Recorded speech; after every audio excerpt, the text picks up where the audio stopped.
Heureux de vous retrouver, bonjour à tous, pour la suite de ce cours consacré à la logique et la rhétorique, démontrer et ou persuader.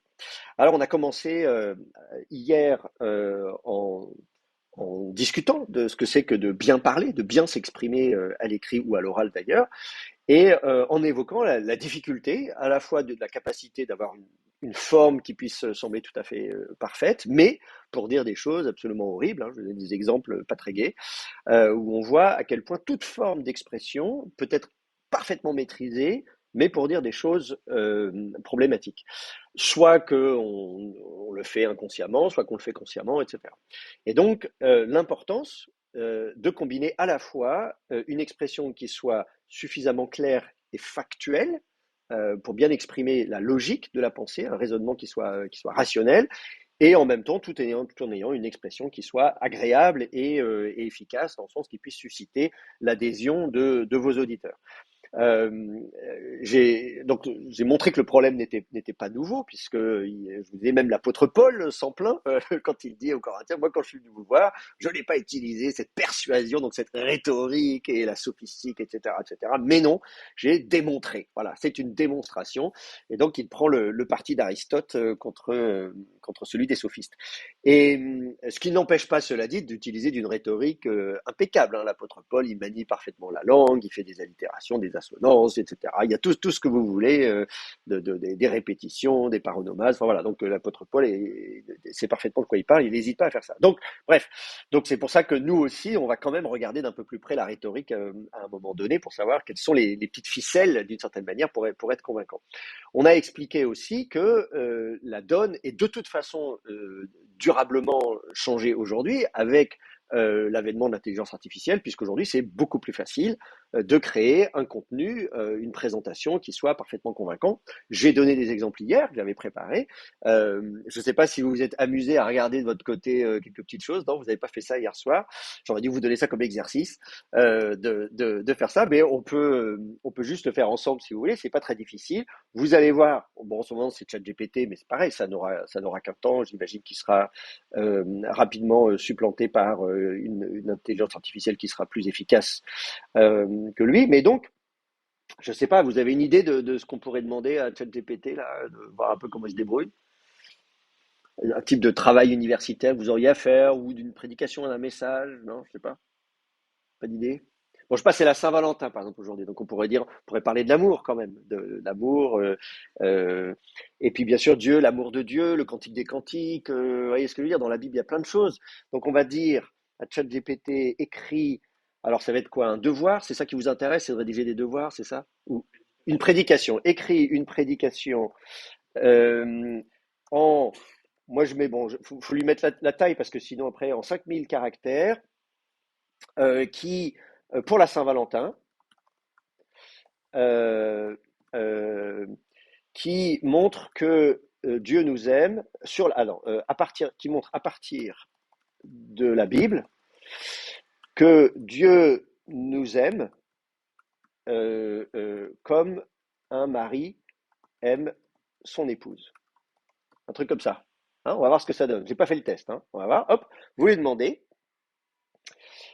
Et là, il le fait, vous voyez, en temps réel. Prédication de la Saint-Valentin, l'amour divin, le modèle de l'amour époux-épouse.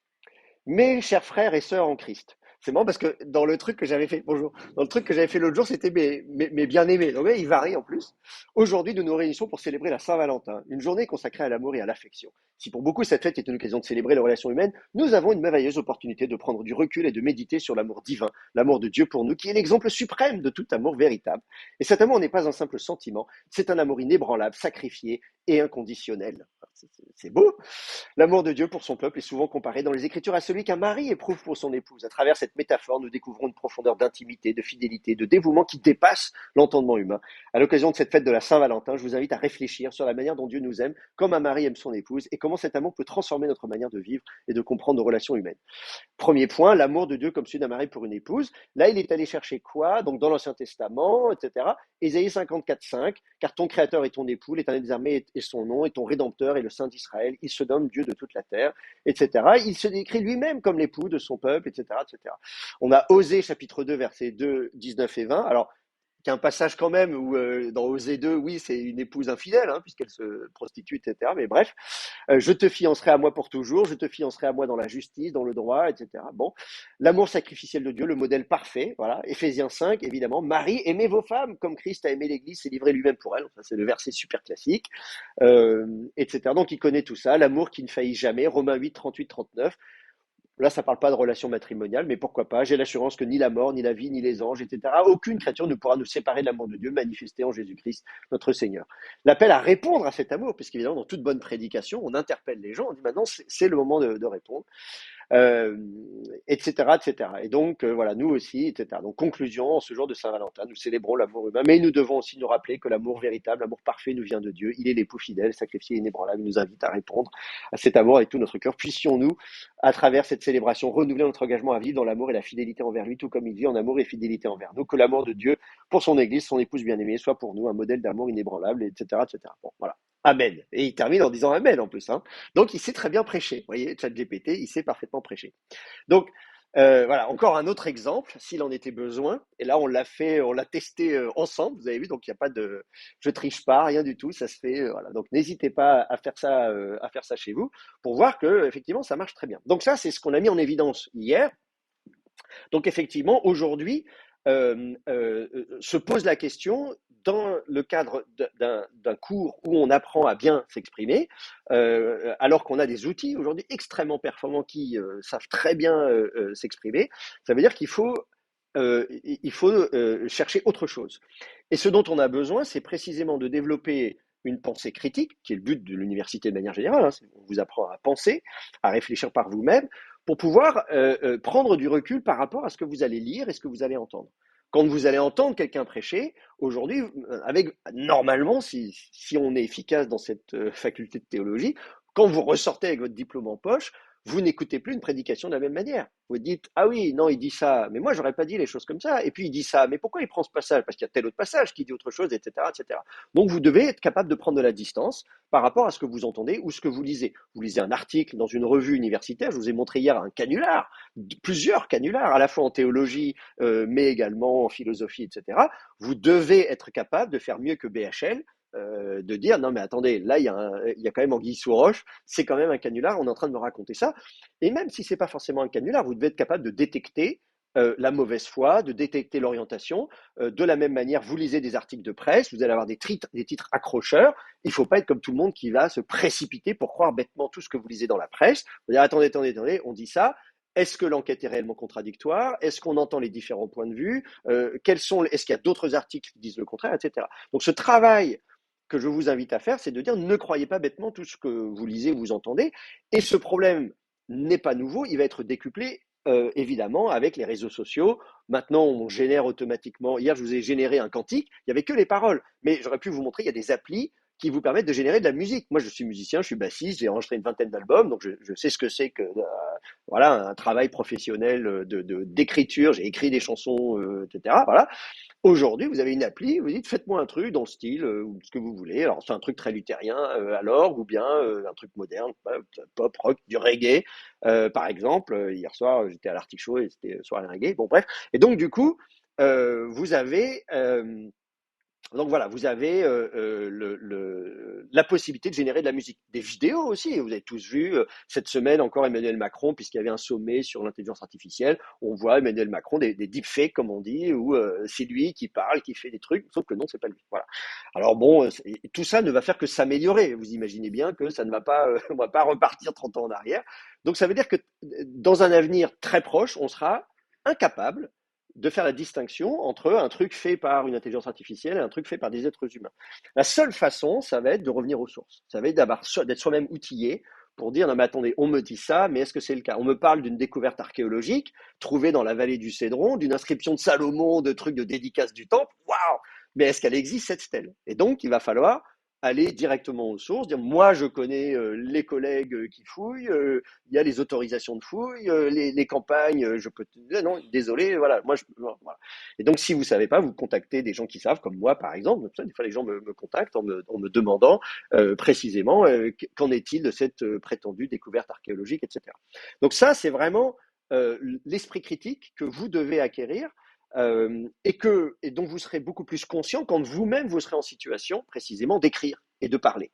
Donc quand vous apprenez vous-même à bien écrire et à bien parler, quand vous saurez comment raisonner de façon logique, vous repérerez directement plus rapidement les paralogistes, c'est-à-dire les erreurs de raisonnement, voire ce qu'on appelle les sophistes, c'est-à-dire vraiment le côté un peu fallacieux, manipulateur, etc., etc. Bon. Et donc vous verrez que c'est omniprésent. Vous ne regarderez plus la télé de la même manière, vous n'écouterez plus un discours politique de la même manière, une prédication de la même manière, vous ne lirez plus un article de presse de la même manière. Moi, j'ai été dans des comités éditoriaux dans la presse, dans le domaine de la presse et des médias en ligne. Donc, on fait des choix de dire tel sujet, on va le traiter comment, qui va l'écrire, comment, on va interviewer qui, tel économiste ou plutôt tel économiste, parce qu'on sait qu'ils ne pensent pas de la même manière. Donc, le choix des gens que vous allez interviewer est déterminant. J'ai même brièvement dirigé un hebdomadaire d'une petite expérience, mais qui a été très enrichissante pour moi. Quelle va être la une cette semaine? Est-ce qu'on va titrer sur tel sujet ou sur tel sujet? Quelle photo de une on va mettre? Parce que si on met telle photo, ça n'a pas le même effet que si on met telle autre photo. Donc je suis passé de l'autre côté d'envers du décor et je ne peux que vous encourager à faire cette expérience, ne serait-ce que comme un stage. Vous pouvez très bien dire, voilà, moi j'aimerais travailler comme stagiaire, etc. Vous verrez, voilà, dans le domaine du droit, c'est la même chose, les plaidoiries, les avocats, etc., etc., les stratégies, il va dire ça, il va masquer ça, etc., etc. Si vous faites des stages, si vous allez au tribunal, moi je l'ai fait pendant une semaine, je me suis assis, il y a des audiences publiques, hein, comparution immédiate, correctionnelle, etc. Vous allez au tribunal à Strasbourg, je l'ai fait pendant une semaine à prendre des notes, les étudiants de droit le font, hein, évidemment, et vous écouterez les plaidoiries, les machins, vous verrez rien qu'en une semaine déjà, on comprend très bien les ficelles, les machins, les trucs, c'est très très intéressant. Et voilà, donc vous avez besoin, vous, d'être suffisamment formé vous-même pour pouvoir à la fois bien vous exprimer vous et déceler les erreurs de raisonnement, d'expression chez les autres. D'accord? Alors donc pour ça, ce qu'on a décidé de faire, donc, c'était de se focaliser sur cet aspect-là. Et la chance qu'on a, comme je vous disais, c'est que le problème n'est pas nouveau. Il est décuplé aujourd'hui avec l'intelligence artificielle, mais en fait, il y a déjà des mises en garde, notamment chez Platon, Aristote, etc. Et Aristote a écrit toute une série de traités. Voilà, donc il a posé les bases et d'une certaine manière, on n'a pas fait beaucoup mieux depuis. Donc, on va travailler avec ces outils-là qui sont très intéressants, parce que comme c'est du grec, évidemment, il y a un lien direct avec la Bible. Donc, dans une fac de théologie, c'est encore plus intéressant, parce que ça vous permettra de mieux comprendre aussi les passages de la Bible qui abordent ces questions-là. Alors, on en est arrivé donc à parler notamment de ces recueils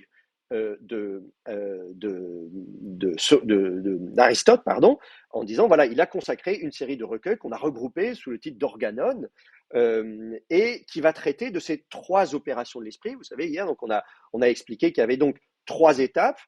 Premièrement, il y a la simple appréhension, donc qui va aboutir à la création de termes, de concepts et donc de termes. Et ça, c'est dans le traité des catégories. Ensuite, on va passer au jugement. Deuxième opération, on va juger, c'est-à-dire qu'on va prendre ces mots, on va en faire des phrases, des propositions.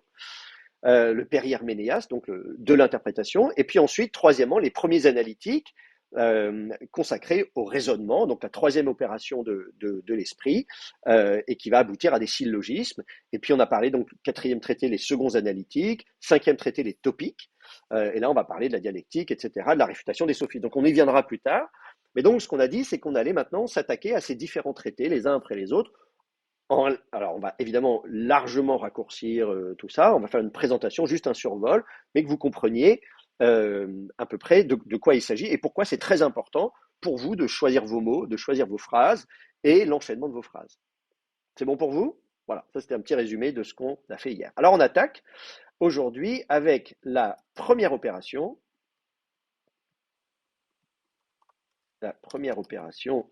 de l'esprit, qui s'appelle donc la simple appréhension.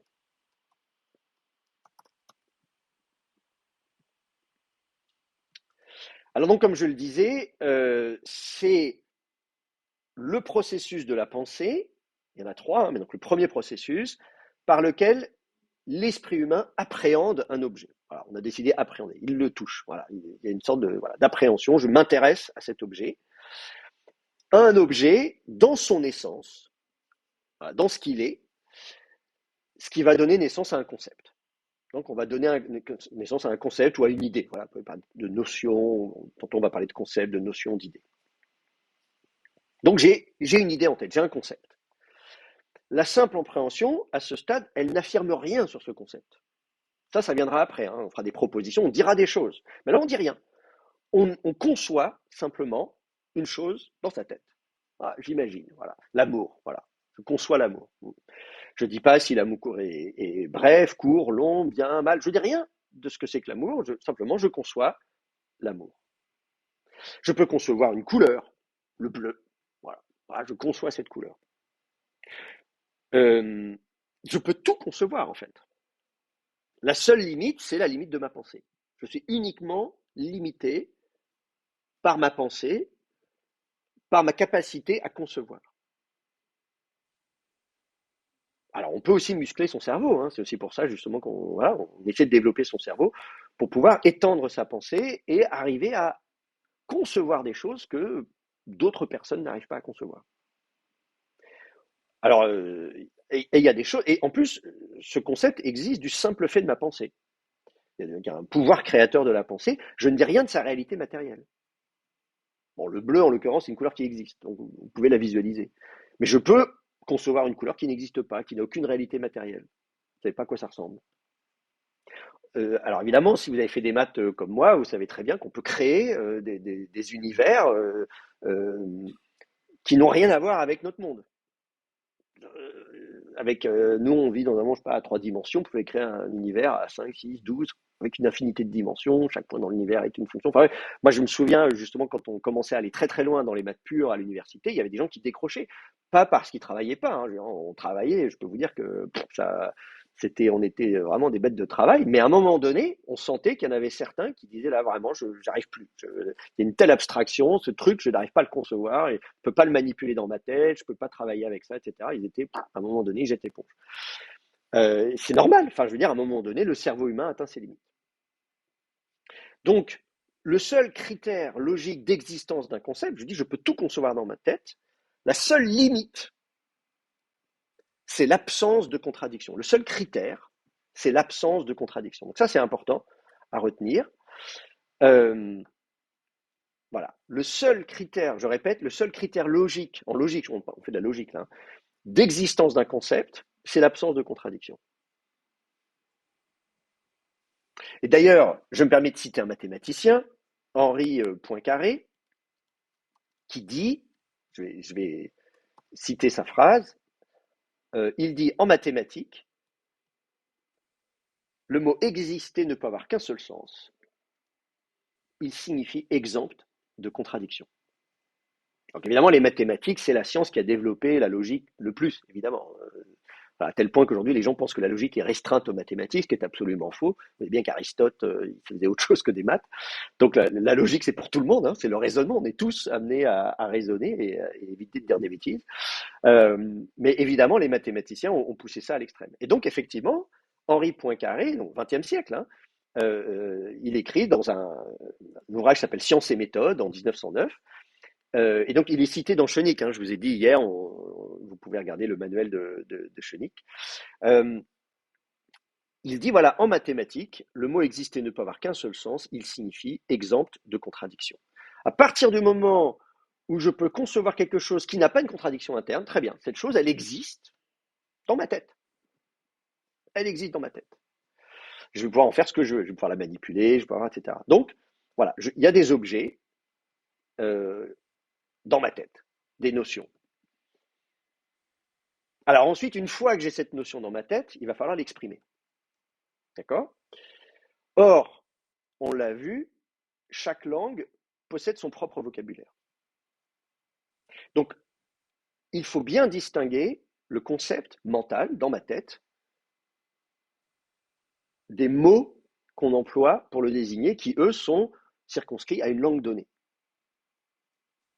Donc, je peux parler en français, mais mon cerveau, lui, ne travaille pas en français. En théorie, il ne travaille pas en français. Il peut travailler dans une autre langue. Enfin, moi, par exemple, je suis aussi américain, donc je pense en anglais, des fois je fais des rêves en anglais, etc. Et donc pour moi, l'anglais, le français, ça se mélange.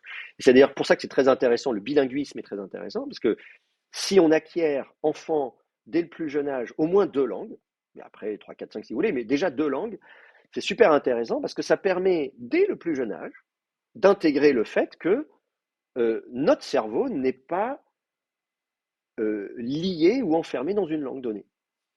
Si on connaît qu'une seule langue, on croit naturellement que, voilà, si vous connaissez que le français, bah, vous pensez que votre cerveau, il fonctionne en français.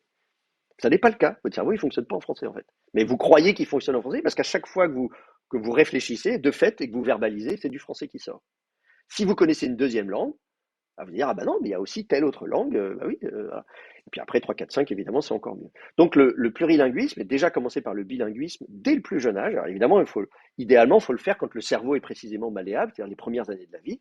Euh, c'est assez flagrant. Hein. Si vous essayez d'apprendre une langue une fois que vous êtes adulte, c'est la galère. Vous mettez des années, vous n'y arrivez jamais, vous n'avez jamais l'accent, le vocabulaire, etc., etc. Si vous l'apprenez dès le plus jeune âge, voilà, alors pas forcément depuis la naissance. Hein. Bon, je connais des cas de gens, y compris dans ma famille, à l'âge de 3, 4 ans, hop, tu pars vivre dans un autre pays et t'as pas besoin de suivre des cours. Moi, mes parents, c'est ce qu'ils ont fait. Mon grand frère, ma grande sœur, quand ils sont partis vivre aux États-Unis, ils les ont mis à l'école sur place en anglais. Ils n'ont pas pris des cours d'anglais, mais ma mère me disait, bah, en quelques semaines, ça y est, rentrer à la maison, ils parlaient anglais, quoi, sans jamais avoir à apprendre des listes de vocabulaire, des conjugaisons, des machins comme nous on galère pour quand il faut apprendre la grammaire, le vocabulaire, ça rentre tout seul. Et après, mon frère et ma sœur, même entre eux, à la maison, ils parlaient en anglais, mes parents parlaient en français, etc. Mais eux, ils avaient pris l'habitude de parler. Donc, un enfant, même voilà, 4 ans, 5 ans, vous l'immergez dans une langue, voilà, en quelques mois, c'est fait. Parce que le cerveau va très vite absorber, c'est merveilleux. Et puis dès lors, à ce moment-là, le cerveau comprend qu'effectivement, il y a un niveau d'abstraction entre le raisonnement et la langue. Donc en théorie, le concept mental, la simple appréhension, elle produit des notions, des concepts qui sont donc, qui est donc un concept qui est donc mental et qui est donc bien distinct des mots que l'on emploie pour le désigner. Alors ça, c'est la théorie. Comme je vous dis, en pratique, le langage est le support de la pensée. Le langage est le support de la pensée, et il est donc important d'étendre son vocabulaire pour accroître ses capacités de raisonner et ses capacités à exprimer son raisonnement. Et ça, on le voit, c'est très important, le langage est le support de la pensée. D'où l'importance, je vous dis, du bilinguisme, d'où l'importance même au sein d'une même langue d'accroître son vocabulaire, d'apprendre, de lire dès qu'on est enfant, de ne pas se contenter d'un vocabulaire restreint. C'est un gros problème aujourd'hui où effectivement il y a une réduction intellectuelle, on lit de moins en moins, etc. Voilà, alors que c'est pas difficile, vous avez des enfants en bas âge, il suffit de leur lire des histoires tous les soirs et de pas lire juste des histoires avec 3 mots de vocabulaire, mais vraiment d'introduire du vocabulaire et votre enfant, il va vous demander, mais et ça veut dire quoi? Ça veut dire quoi? Bah, vous lui dites, et après, il acquiert du vocabulaire et ça se fait comme ça passe comme une lettre à la poste. Donc la richesse de vocabulaire, la richesse syntaxique, les capacités à faire des propositions complexes, hein, des phrases complexes, etc., avoir beaucoup de vocabulaire, tout ça, ça permettra de donner un support, un vecteur de la pensée qui vous permettra d'avoir un raisonnement plus important, plus sophistiqué, et de dire des choses de penser des choses même que vous ne penseriez pas auparavant. Donc, comme je vous dis, même si en théorie le cerveau ne réfléchit pas dans une langue donnée, en pratique, il y a quand même une corrélation entre la langue et la pensée. Euh, et donc c'est pour ça, voilà, à mon avis, ça n'est pas un hasard s'il y a une corrélation entre la richesse de vocabulaire dans une langue donnée, avec notamment la capacité à créer des nouveaux mots, et le développement des sciences dans cette langue. On le voit, regardez typiquement les langues classiques, le grec, le latin. Le latin beaucoup copié sur le grec évidemment. Et donc le grec, vous faites très facilement des mots, vous avez un préverbe, vous pouvez mettre des doubles préverbes, vous pouvez donc pour affiner le sens d'une langue, etc. C'est très impressionnant. J'ai écrit un livre sur Josué chapitre 10, et donc je comparais le texte hébreu et le texte grec. Vous avez un texte hébreu, donc c'est un récit de conquête militaire. Dans le texte hébreu, vous avez plusieurs fois le même verbe. Le traducteur grec s'est amusé à traduire par différentes nuances verbales, en prenant le verbe, la même racine, mais en mettant un préverbe, parfois un deuxième préverbe en grec, parce que dans la langue grecque de l'époque, hein, vers le deuxième siècle avant notre ère, s'est développé un vocabulaire militaire. Et donc attaquer, bon très bien, on va attaquer les ennemis, mais comment? Parce qu'il y a comme ci, il y a comme ça, il y a plusieurs stratégies militaires, donc voilà, faire la guerre, oui, mais nous en grec, en hébreu, il n'y a peut-être qu'un seul verbe, mais en grec, moi j'ai plusieurs verbes, donc je vais réfléchir et et pas tout le temps utiliser le même terme grec pour traduire le même mot hébreu. Ce qui n'est pas la même stratégie de traduction que vous aviez dans le Pentateuque, par exemple. Si vous regardez le Pentateuque, on a l'impression qu'il y avait une liste, un glossaire avec tel mot hébreu d'être traduit comme ça en grec, etc., etc. Donc, mais là, le traducteur de Josué, lui, il dit ah, non, moi j'ai plein de vocabulaire en grec. Et donc, il introduit des nuances qui ne sont pas dans le texte hébreu. C'est très intéressant à observer. Et à partir du moment où justement vous avez cette panoplie de vocabulaire, vous êtes forcé de réfléchir. C'est-à-dire que si vous connaissez tout ce vocabulaire, admettons différentes façons de faire la guerre, etc., différentes stratégies militaires, si on vous dit faire la guerre, automatiquement dans votre langue, vous dites ah mais attends, comment? De quelle façon? Parce qu'il y a plusieurs façons de faire la guerre. Si vous n'avez jamais appris, ne serait-ce qu'au niveau du vocabulaire, qu'il y a plusieurs façons de faire la guerre, vous n'y penserez pas. Vous vous poserez peut-être même pas la question. Donc l'existence du vocabulaire va stimuler la pensée, et là, pendant il y a un cercle vertueux, et la pensée va amener à dire ah ben, je peux construire des nouveaux termes. Donc voilà, on parlait hier par exemple du mot amour en français. Curieusement, on dit toujours le français, la langue de l'amour, etc., etc. Bah, sauf qu'en français, le verbe aimer, il n'y en a qu'un seul pour tout. Comme je disais, que vous aimiez la choucroute ou que vous aimiez votre conjoint pour la Saint-Valentin, bah, c'est pareil, c'est le même mot en français, alors qui désigne évidemment des réalités différentes. Mais voilà, il y a une pauvreté de vocabulaire en français qu'on n'a pas en anglais par exemple, et encore moins en grec, puisque je vous ai lu hier le passage justement dans l'évangile de Jean, Jésus dit à Pierre m'aimes-tu? Il dit mais tu sais que je t'aime, etc. Bon, voilà. Donc, effectivement, on se rend compte que pour moi, là encore, le fait de maîtriser, soit de travailler dans une langue qui permet la construction de nouveaux mots facilement, des néologismes, ou bien de maîtriser plusieurs langues, comme on le fait ici, évidemment, vous apprenez plusieurs langues, notamment des langues anciennes, tout ça va stimuler votre capacité à réfléchir, à concevoir des termes, à comparer et à voir la différence entre une idée que vous pouvez avoir en tête et les limites d'une langue donnée ou d'un vocabulaire dans une langue donnée. Et donc, il faut être vigilant quand vous allez vous exprimer, à l'écrit ou à l'oral, vous allez choisir vos mots, eh bien, les termes, comme on dit, en logique on parle de termes, les termes de votre raisonnement, de votre discours, devront être bien choisis pour être sûr qu'il y a bien cette adéquation entre le concept que vous avez en tête et le terme que vous allez employer. Vous allez parfois avoir un concept qui n'aura pas de terme en français, ou au contraire, un terme en français qui va présenter une ambiguïté et qui va être plus large que le concept que vous avez en tête. Donc il n'y a pas toujours cette adéquation, il va falloir y réfléchir. Alors, je prends un exemple. Bon, j'avais parlé de l'amour hier, mais je vous prends un autre exemple. Si vous écrivez l'homme,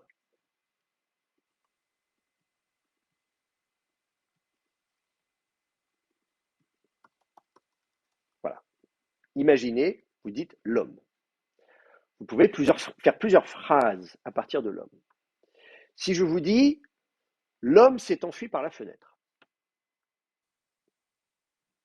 l'homme désigne un individu. L'homme s'est enfui par la fenêtre. Si, donc voilà, l'homme s'est enfui par la fenêtre.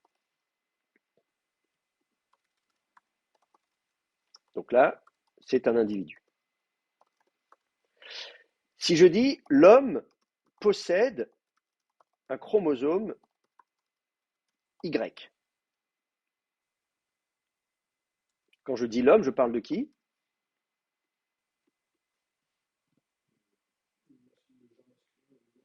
Voilà, le genre masculin. Donc, Un individu masculin?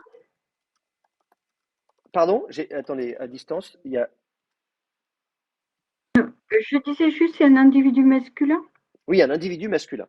Alors, pas un individu, parce que justement là, c'est pas juste un individu en particulier. L'homme possède un chromosome Y, c'est pas juste l'homme qui s'est enfui par la fenêtre. C'est vous, moi, etc. Donc voilà, tous les hommes, tous les êtres humains, donc on va dire tous les humains de genre masculin, de sexe, comment on dit ça? Ah oui, parce que maintenant, attention, on va pas rentrer dans la polémique. Euh, voilà, eux, voilà, il y a un chromosome Y par opposition aux femmes qui ont deux chromosomes X, mais le sexe féminin, lui, n'a pas de chromosome Y. Si je dis maintenant, l'homme est mortel. Quand je dis l'homme, c'est qui? c'est l'humanité. D'accord? L'humanité? Ouais, c'est ça. Tous les humains, qu'ils soient mâles ou femelles, comme vous le disiez tout à l'heure. Voilà. Donc, vous voyez, donc en fait, dans les trois cas, j'ai utilisé le même terme, l'homme.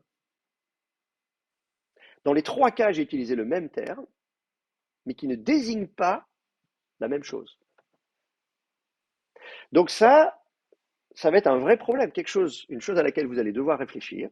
Chaque fois que vous allez utiliser des termes, de dire, attendez, ce terme-là, est-ce qu'il correspond bien au concept que j'ai en tête? Est-ce que le concept que j'ai en tête serait mieux exprimé d'une autre manière? Est-ce que le terme français que j'utilise pourrait désigner autre chose que ce que je veux désigner? En réalité, de nombreuses erreurs de raisonnement sont dues tout simplement au fait qu'on n'a pas bien défini les termes qu'on emploie, ou qu'on n'a pas précisé leur étendue, ou qu'on n'a pas levé l'ambiguïté qui pouvait se présenter. Vous allez voir, très régulièrement, quand je tombe sur des erreurs de raisonnement, je me dis en fait, l'erreur de raisonnement, elle se résume à, elle se réduit, finalement, in fine, là. Elle est là, cette erreur de raisonnement, c'est ce mot-là, ce terme-là. En fait, si on avait utilisé un autre terme, si on avait mieux défini le terme, eh bien en fait, on n'aurait pas cette ambiguïté qui a permis cette erreur de raisonnement.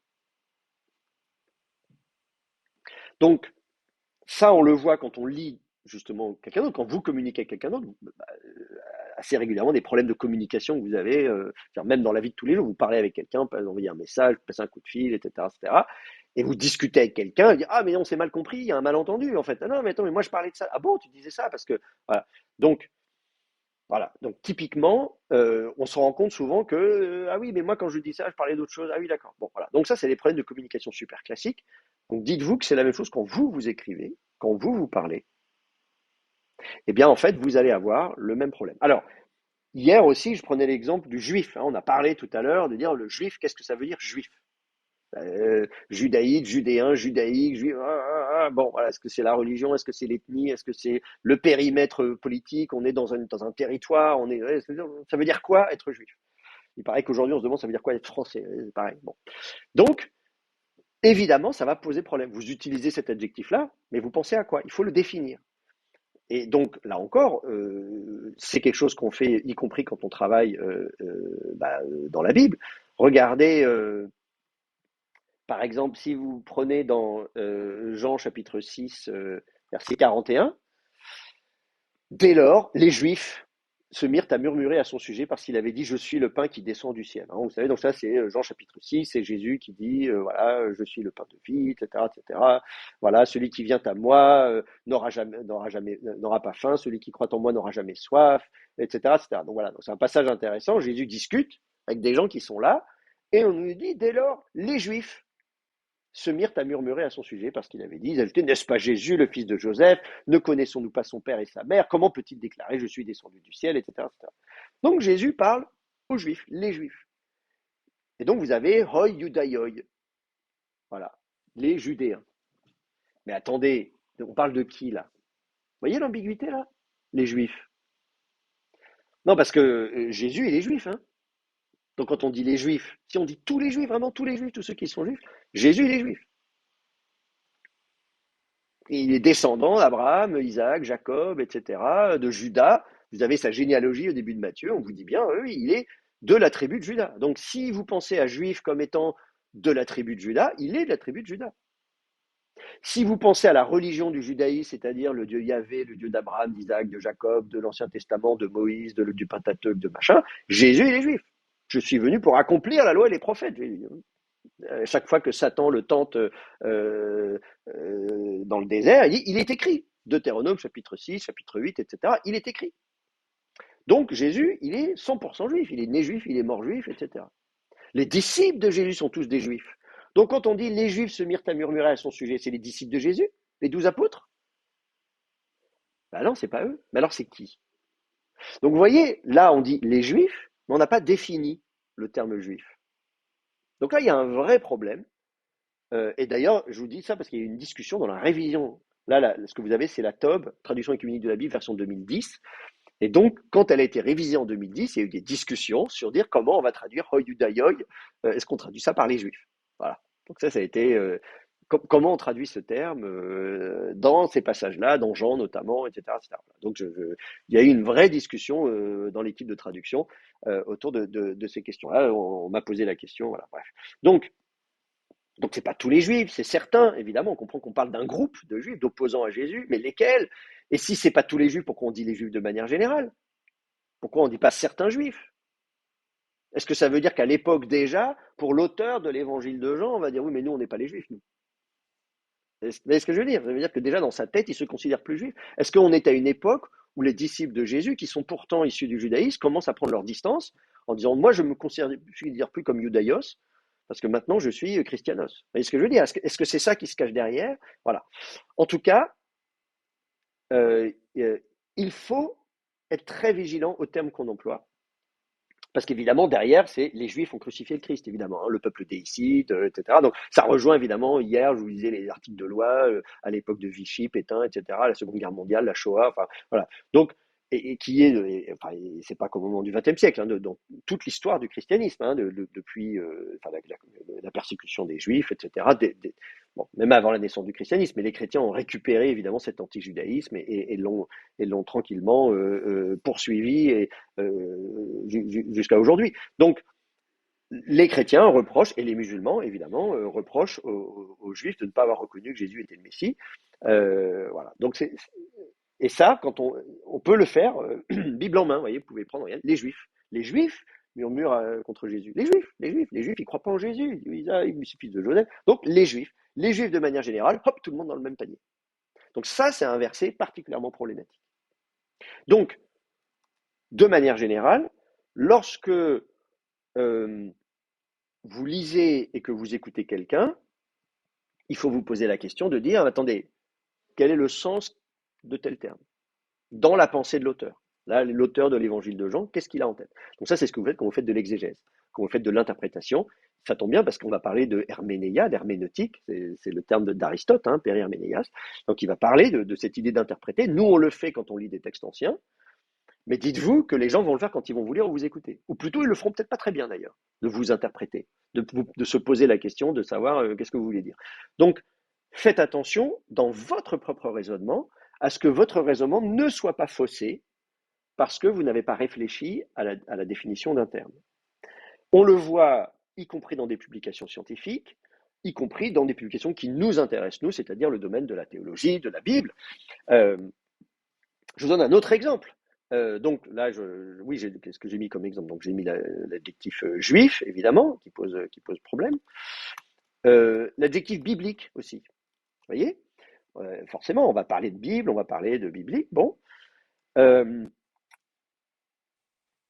euh, Quand vous regardez les plus anciens manuscrits de la Bible, les plus anciens manuscrits de la Bible ont été découverts au bord de la mer Morte, dans des grottes, les grottes de Qumran et d'autres grottes, etc. Donc c'est les fameux rouleaux de la mer Morte.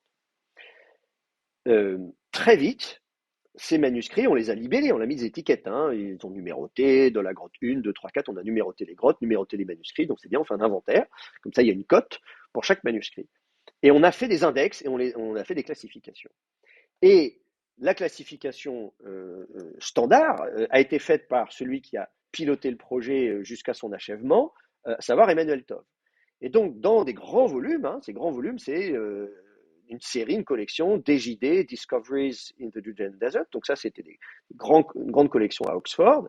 Et il y a un volume d'index. Attendez que je regarde. Est-ce que c'est... Il faudrait que je retrouve. Je ne l'ai pas. Alors, attendez. C'était quand? Alors, attendez, ça c'est... non, ça c'est quoi ça? Oui, c'est ça, voilà. Donc, hop, vous avez donc le volume 39, là, dans cette collection, paru en 2002, normalement, vous voyez, voilà, Oxford 2002, avec des index. Et donc, si vous regardez, vous avez donc la liste des textes, et notamment, vous avez ouais, page 115, page 150. Donc, on va les classifier, on va faire des catégories, n'est-ce pas? Et donc, vous allez avoir, je vais revenir un peu en arrière, et j'étais un peu trop loin. Hop. Euh, donc, on va commencer par des textes euh, euh, parabibliques. On va dire, voilà, il y a des textes parabibliques, c'est-à-dire qui ressemblent à la Bible mais qui n'en sont pas. Vous avez des textes exégétiques, vous avez des textes qui sont des règles, etc. Donc voilà, on va faire des genres. Et puis, bien sûr, on a des textes qui sont bibliques. Donc, on a une distinction entre les textes bibliques et parabibliques. Et donc, du coup, on va vous dire, voilà les manuscrits de la Genèse, de l'Exode, des Lévitiques, du Nombre, du Deutéronome, etc., etc. Et donc, on va faire cette distinction, un manuscrit biblique. Alors, qu'est-ce qui définit un manuscrit biblique? Qu'est-ce qui fait qu'un manuscrit est biblique ou non? Parce que figurez-vous qu'on a trouvé des manuscrits parmi les rouleaux de la mer morte qui ressemblent de très près au texte biblique. On lit le texte biblique. Vous allez lire les 10 commandements. Vous direz, ah bah oui, là je suis dans l'Exode, chapitre 20, ou dans le Deutéronome, chapitre tant, etc. Et puis, pof, vous dites, ah oui, mais là j'ai une phrase ou un bout de phrase qui n'est pas dans ma Bible à moi, qui n'est pas dans le texte massorétique. Parce que nous, quand on lit le texte hébreu de la Bible, c'est le texte massorétique. Et donc on se dit, ah, mais là j'ai un mot, une phrase qui n'est pas dans ma Bible à moi. Alors est-ce que ça en fait quand même un manuscrit biblique? Alors on dit, bon, il y a juste un mot qui change. Bon, ça va, une lettre, un mot qui change. Ah, là j'ai un peu plus. Là, ça commence à changer un peu plus. Ah oui, là, il y a quand même des gros changements. Ah oui, là. Puis au bout d'un moment, on dit non, ça c'est plus la Bible. Et donc la question c'est où est-ce qu'on met la frontière entre Bible et biblique et non biblique? Alors si vous avez suivi mon cours sur la Torah de Moïse au semestre précédent, on l'a regardé, on a pris des exemples, on a vu à un moment donné, on met où la frontière. Si vous n'avez pas suivi mon cours, bah, vous pouvez le regarder, il est sur ma chaîne de YouTube, etc. Donc vous verrez ça. Vous prenez volume 3 A de la bibliothèque de Qumran aussi en français. On les a on les a ordonnés justement comme dans cette idée-là de s'éloigner progressivement du texte biblique. Et donc du coup, à un moment donné, donc Emmanuel Tov, le patron, qui supervise tout ça, euh, qui est quelqu'un pour qui j'ai un immense respect, hein, je suis un fan d'Emmanuel Tov, mais là effectivement, dans la liste il va dire voilà le nombre de manuscrits voilà, du Deutéronome. Il dit il y en a 30, vous voyez, il y a 30 manuscrits du Deutéronome et il donne la liste exacte, etc. Et dedans, il ne va pas mettre des manuscrits qui ont des variantes parce qu'il va trouver que non, ces manuscrits-là, non, ça, c'est pas la Bible. Et donc, il va les mettre dans des textes parabibliques. Voyons voir. Euh, voilà, euh, on va retrouver tout ça, où est-ce qu'il les met? Je vais essayer de les retrouver là parce que c'est un peu loin. Non, il les met pas là. Bon, je sais pas, je me souviens plus, ou peut-être je les vois pas. Enfin bref, donc il les met quelque part. Euh, il les met quelque part. Bon, attendez, si je fais une recherche, je sais pas si je peux 4Q 365 par exemple. Non, 365, il en parle quelque part. Bon, bref, en tout cas, ils sont pas bibliques pour lui. Et ça date de 2002. Et puis ensuite, il refait en 2010 une version révisée de ce volume. Mais je ne suis pas sûr de l'avoir. Je l'ai peut-être pas sous le coude. Non, je ne l'ai pas. En 2010, il republie le bouquin, Revised List, voilà, une liste révisée. Et hop, d'un seul coup, donc entre 2002 et 2010, ces manuscrits, qu'on appelle le Pentateuque réécrit, on en a parlé au semestre dernier, bah, d'un seul coup, dans la liste des manuscrits bibliques, ils y sont. Donc en 2002, ils n'étaient pas bibliques, et en 2010, ils sont devenus bibliques. Ils ont changé les manuscrits?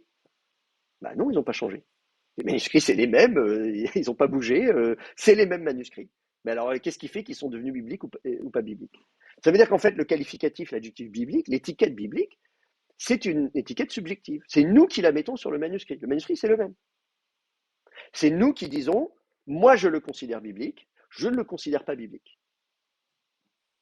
Et quand c'est la même personne, Emmanuel Tov, qui en 2002 dit ce manuscrit n'est pas biblique, en 2010 il dit ce manuscrit est biblique, c'est lui-même qui change de discours. Alors qu'est-ce qui s'est passé entre-temps? Il a réfléchi, et vous savez ce qu'on dit avec les imbéciles qui ne changent pas d'avis, et il a changé d'avis. Ou plutôt, il a changé sa définition de ce qui est biblique. Et donc, le terme que vous employez ici est indispensable. Choisir le terme, la définition est indispensable pour pouvoir aller plus loin. Si vous ne définissez pas bien vos termes, Si vous ne savez pas ce que veut dire biblique, vous allez faire des erreurs de raisonnement. Vous allez dire ce manuscrit n'est pas biblique parce que vous n'avez pas bien réfléchi à ce que ça veut dire qu'il est biblique, vous n'avez pas une bonne définition de ce que c'est biblique, et du coup vous allez dire il n'est pas biblique. Et puis après vous allez dire ah ben non en fait je me suis trompé, donc là si vous changez votre définition, là il devient biblique. Ou ça peut être l'inverse aussi, hein. Vous pouvez dire il est biblique, puis après non finalement j'ai bien réfléchi, en fait il n'est pas biblique. Mais en tout cas ça montre bien que si vos termes ne sont pas bien définis, vous allez inéluctablement faire des erreurs de raisonnement. Votre raisonnement, à la fin, sera faussé, vous arriverez à des erreurs. Donc, vous allez dire des choses, votre discours sera faussé. Voilà. Et voilà, donc ça, c'est vraiment un problème. Donc, c'est pour ça que Aristote consacre tout un traité sur les termes et qu'il faut vraiment que vous y réfléchissez bien, choisissez bien vos termes. Alors, allez, je vous donne un autre exemple, puis après on fera la pause. Les protestants ne croient pas au pape. Voilà. Si je dis ça, les protestants ne croient pas au pape. Pour pouvoir dire si cette phrase est vraie, cette proposition, je dis que j'affirme quelque chose, c'est vrai ou c'est faux. En fait, ça va dépendre du sens que vous mettez à chaque terme. Quand on parle le pape, tout à l'heure je disais l'homme. Vous vous souvenez, on dit l'homme, et l'homme qui est sorti par donc, ce gars-là en particulier, pas les autres, ou bien de manière générale. Là, c'est pareil. Quand je dis le pape, les protestants ne croient pas au pape. Est-ce qu'on parle du pape François, le pape actuel? C'est lui dont on parle, ou bien est-ce qu'on dit le pape en général? Le pape, que ce soit lui ou Benoît XVI ou un autre? Si c'est le pape en général, est-ce que c'est tous les papes? On ne croit en aucun pape, tous les papes qui se sont succédés, etc., aucun d'entre eux. Et donc, est-ce que ça inclut, auquel cas, est-ce que ça inclut l'apôtre Pierre, le premier pape? Alors, on ne croit pas en l'apôtre Pierre, on ne croyait pas au pape, les protestants ne croient pas en l'apôtre Pierre? Oula, c'est ça, hein, voilà. Bon. Donc, quand on dit le pape, qu'est-ce que ça veut dire? Quand on dit les protestants ne croient pas au pape. C'est qui les protestants? Qui est protestant? Moi, je me souviens, quand je suis arrivé ici, il y avait un collègue qui est parti à la retraite maintenant, qui était doyen, qui était dogmaticien, et qui aimait bien dire ça n'existe pas, les protestants. C'est très, très, très drôle. Il y a des luthériens, voilà, il y a des réformés, des calvinistes, etc. Il n'y a pas de protestants. Le protestantisme n'a aucun sens. Pour lui, c'est un peu de façon un peu provocatrice, hein. Euh, et donc, euh, mais ça pose vraiment la question. Les luthériens, oui, bon, d'accord, les luthériens ont été un peu obligés d'être protestants. Les calvinistes, bon, d'accord. Mais je sais pas, les mormons, par exemple. Ils sont protestants, les Mormons, ou pas? Puis si vous regardez l'histoire de la naissance des Mormons, Joseph Smith, il explique que lui, il hésitait, est-ce que je dois être méthodiste ou baptiste, etc. Voilà. Et Dieu lui dit, ni l'un ni l'autre, etc. Tu vas, voilà. Et puis finalement, ça donne naissance à l'Église de Jésus-Christ des saints des derniers jours. Mais les Mormons, historiquement, sont des protestants. Bon, sauf que les Mormons aujourd'hui, ils croient que Dieu, en fait, Yahvé était en fait un être humain sur une autre planète, que cet être humain est devenu Dieu et qu'il est arrivé sur Terre et que nous aussi, qui sommes des êtres humains, nous pouvons devenir des dieux et avoir une autre planète dont on sera les dieux. Bon, voilà.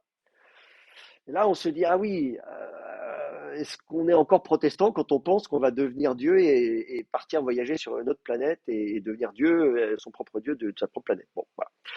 Donc, ils sont protestants ou pas? Les pentecôtistes, sont-ils protestants? C'est très intéressant. Aujourd'hui même, bon nombre d'évangéliques ou de pentecôtistes ne se présentent pas comme protestants. Il y a un sondage qui a été fait, je vous renvoie à Sébastien Fath, hein, donc un sociologue CNRS qui travaille sur l'histoire du protestantisme et sur la sociologie. Quand on fait même les sondages, beaucoup d'évangéliques aujourd'hui ou de pentecôtistes ne se présentent pas comme protestants. Et voilà. Donc, quand je dis les protestants, c'est souvent difficile de trouver un point commun. Comme les Suisses, les Suisses, attendez, ça dépend des cantons. Voilà, moi je suis suisse par mon père. Les Suisses, oui, bah attends, ça dépend. Mais les protestants, ça dépend lesquels. Même on parlait de la Bible, le canon des Écritures. Quels sont les livres dans la Bible des protestants? Bah, ça dépend lesquels. Le synode de La Rochelle ou la synode d'Anvers? Parce que au XVIe siècle, les protestants n'étaient pas d'accord là-dessus. Donc les protestants sont d'accord sur rien. Donc ça pose un problème de dire bon. Donc si je dis, par exemple, des affaires évidemment qui agitent le protestantisme aujourd'hui, les protestants marient les couples de même sexe.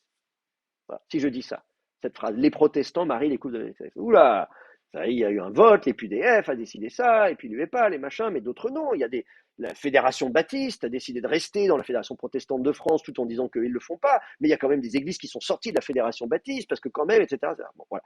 Donc, dès qu'on dit les protestants, le terrain est miné. Donc ça pose un problème. Donc le pape, ça veut dire quoi? Les protestants, ça veut dire pas. Ça veut dire quoi? Et le verbe croire. Les protestants ne croient pas au pape. Croire, c'est-à-dire quoi? Comme croire au Père Noël ou aux extraterrestres. Je ne crois pas au Père Noël, je ne crois pas aux extraterrestres. Donc je ne crois pas au pape, donc le pape François n'existe pas. En fait, c'est faux. Voilà. En fait, c'est un hologramme. Enfin, c'est une image générée par intelligence artificielle. Le pape François n'existe pas. C'est ça que ça veut dire. Bon, voilà. Donc, vous avez compris le principe. Vous avez compris l'idée. Chaque terme est polysémique. Chaque terme peut recouvrir des réalités différentes, des concepts différents. Et donc, si vous définissez mal vos termes, vous êtes sûr de dire des bêtises. Donc, la base de la base, pour bien vous exprimer, à l'écrit comme à l'oral, la base de la base, c'est de choisir les termes. Et c'est de réfléchir au sens qu'on donne. Donc, prenez le temps de réfléchir aux termes que vous employez, à l'écrit comme à l'oral. Utilisez des dictionnaires. Vous verrez, vous aurez des surprises. Alors, pour côté un peu pratique, là, tout à l'heure, je vous montrais ChatGPT. Je peux vous montrer aussi le CNRTL, si vous ne connaissez pas, cnrtl.fr. Vous avez un portail lexical et vous pouvez trouver des définitions. Vous avez le Trésor de la langue française, le Dictionnaire de l'Académie, etc. Donc, voilà, vous dites, ça veut dire quoi, protestant, par exemple. Bon, voilà, regardez, bon, c'est un terme un peu, bon, voilà. Là, mais vous allez avoir, donc, voilà, qu'est-ce que c'est qu'un protestant, etc. Ou le verbe croire, voilà. Vous allez regarder le verbe croire, et là, ben, évidemment, c'est un peu long, hein, parce que c'est des termes, vous imaginez bien, qu'est-ce que croire. Bon, voilà, on peut faire peut écrire des pages et des pages là-dessus. Enfin voilà, vous allez avoir un bon dictionnaire qui va vous expliquer différents sens du terme. Donc vous-même, soyez au clair sur le sens que vous donnez à des termes. Soyez conscient que le terme que vous employez peut revêtir un autre sens. Vérifiez dans le dictionnaire s'il n'y aurait peut-être pas un terme qui serait mieux adapté. Vous avez des synonymes. Croire, penser, imaginer, compter, estimer, présumer, considérer, juger, se figurer, supposer, s'attendre, se fier, espérer, accepter, admettre. Vous dites, ah, j'ai peut-être un autre terme qui vaudra mieux que croire et qui lèvera une ambiguïté. Peut-être que si j'utilise ça, vous voyez, reconnaître, par exemple. Les protestants ne reconnaissent pas le pape. C'est peut-être mieux de dire ça. Avoir confiance. Les protestants n'ont pas confiance au pape, etc., etc. Voilà. Donc, vous avez tout un tas de termes qui peut-être seront mieux adaptés. Donc faites ce travail-là, prenez du temps pour vous quand vous vous exprimez, regardez le dictionnaire, regardez aussi, pensez aussi à vos auditeurs ou à vos lecteurs.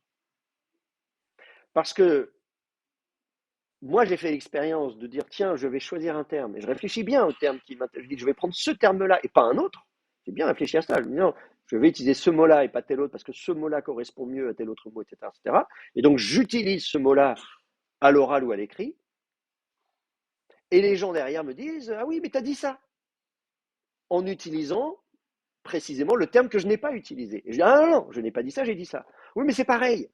Ah non, ça n'est pas pareil.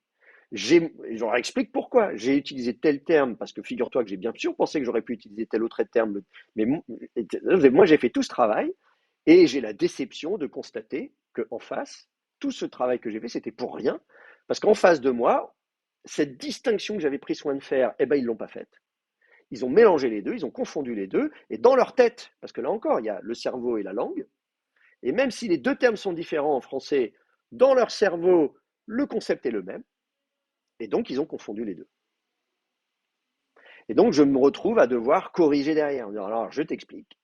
En fait, j'ai utilisé tel terme et pas tel autre, parce que tel autre c'est ça, et moi c'est ça, etc., etc. Et donc, quand bien même vous, vous êtes au clair dans votre tête, vous avez bien choisi vos termes, vous savez pourquoi vous utilisez tel terme et pas tel autre, parce qu'il correspond mieux à telle pensée que tel autre, etc., etc., malheureusement, vos lecteurs, vos auditeurs n'ont pas forcément le même dictionnaire que vous dans leur tête. Le terme que vous employez ne correspond pas, ne renvoie pas nécessairement au même concept dans leur tête. Et donc, il risque quand même d'y avoir un problème de compréhension. Donc, ça veut dire qu'il y a un double effort à faire, un effort pour vous-même, dans votre raisonnement, et un effort pour les autres, dans leur raisonnement à eux, leur concept dans leur cerveau, leurs mots de vocabulaire dans leur langue. Donc, vous allez devoir vous adapter. Alors, c'est pas évident parce que votre auditoire, il n'est pas toujours le même. Et vous ne savez pas toujours qui vous avez en face de vous, vous ne les connaissez pas toujours, vous ne savez pas toujours ce qu'ils savent et ce qu'ils ne savent pas. Donc, idéalement, il faut adapter son vocabulaire, les termes qu'on emploie, les adapter aux auditeurs ou aux lecteurs. Ça veut dire, voilà, les gens que j'ai en face de moi, la personne que j'ai en face de moi, si j'utilise tel terme, elle risque de le comprendre comme ça. Donc je vais utiliser tel autre terme. Ou alors je vais prendre soin de définir. J'utilise tel terme et pas tel autre parce que je vais expliciter tout ça. Dire, voilà, que les choses soient claires, quand je parle de ça, voilà ce que j'entends. Je dis biblique, pour moi biblique ça veut dire ça. Quand je dis juif, je ne veux pas dire ça, mais je veux dire ça. Je le dis, comme ça c'est fait, et parce que je ne suis pas sûr qu'en face de moi les gens comprennent bien. Donc il y a un vrai effort à faire. Évidemment, ça marche mieux si vous connaissez vos auditeurs. Nous, ici, normalement, on vous suit d'une année à l'autre. Donc, je me dis, bon, là, vous êtes en deuxième, en troisième année, donc vous avez normalement étudié ça. Donc, si je dis ça, vous savez déjà, etc., etc. Et vous voyez, demain soir, je vais faire une conférence euh, à Paris sur Jésus entre mythe et réalité, voilà, ce qu'on a, la réalité archéologique, etc. Je vais faire ça devant un public qui n'est pas spécialiste, qui n'a pas fait 2-3 ans d'études comme vous. Donc, demain soir, je vais prendre soin de préciser des choses, de me dire, ils ne savent pas forcément tout ça que vous, normalement, vous êtes censé le savoir. Bon. Donc voilà, donc on essaie d'adapter. Donc, si vous parlez, dites-vous que le contexte n'est pas le même en fonction des gens à qui vous parlez. Si vous écrivez, posez-vous la question de qui va vous lire. En espérant bien sûr que on ne va pas détourner ce que vous dites, parce que c'est toujours le problème en plus aujourd'hui sur les réseaux sociaux, de dire hop, on va prendre un truc, un bout de ce que vous avez dit. Alors vous avez précisé par ailleurs que c'est pas ça, machin, mais les gens vont prendre qu'un bout et vous faire dire le contraire de ce que vous aviez dit. Il y a, on en parlait avec Mathieu Arnold récemment, on a fait tous les deux, on est intervenus tous les deux à l'Académie à Paris, Quai de Conti, vous savez, en face du Louvre, là, sur le pont des Arts. Et donc lui intervenait sur des écrits qui datent de la guerre des paysans, à l'époque de Luther, et le fait que Luther réagit face à la guerre des paysans en expliquant qu'il renvoie dos à dos à la fois les seigneurs et les paysans en disant aucun des deux ne doit prendre les armes contre l'autre. Voilà. Et s'il y en a un qui prend les armes, alors il ne peut pas être étonné que l'autre en face réplique et que, etc., etc.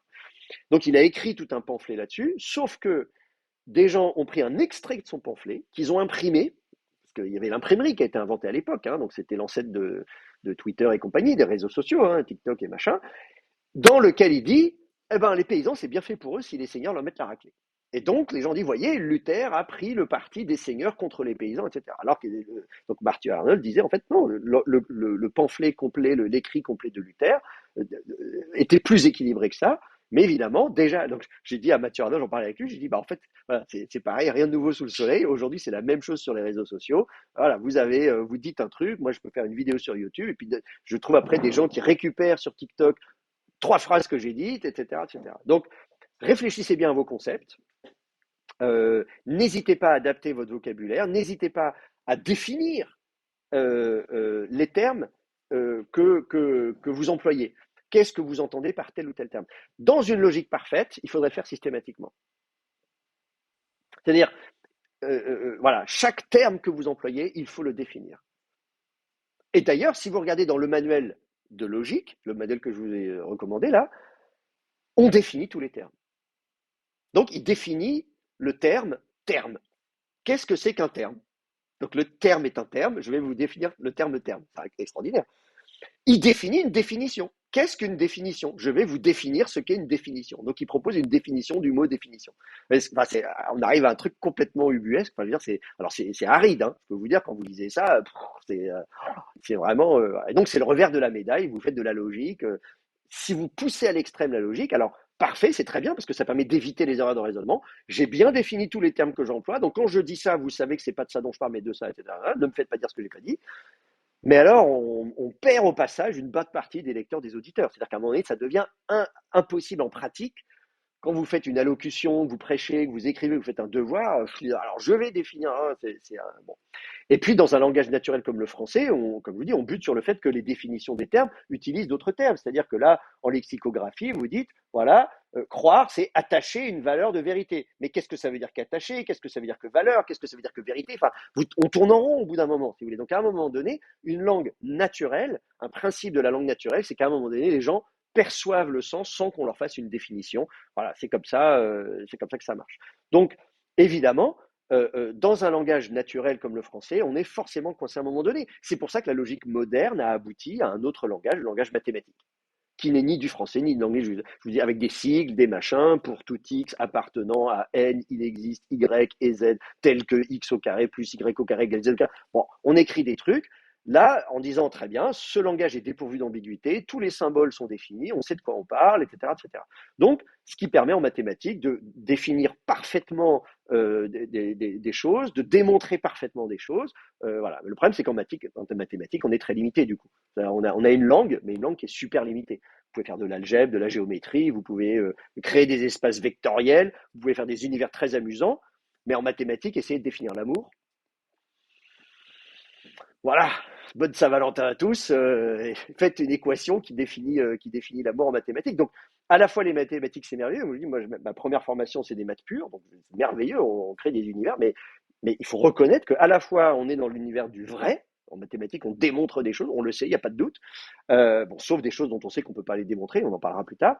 Mais évidemment, la langue est bien plus pauvre que toute la finesse de la langue, comme le français, l'anglais. Vous avez des centaines de milliers, des millions de termes, vous avez une poésie, etc. Voilà. Bon, on perd tout ça. Donc, voilà, voilà ce qu'on peut dire sur l'importance de bien choisir les termes. Vous avez des questions? C'est clair pour vous? Bon, alors évidemment, c'est plus facile à dire qu'à faire, mais enfin, vous avez l'idée, vous avez le principe. Maintenant, il faut s'exécuter. On va faire une petite pause et après, on va discuter des catégories des termes. D'accord? Allez, une petite pause, à tout de suite.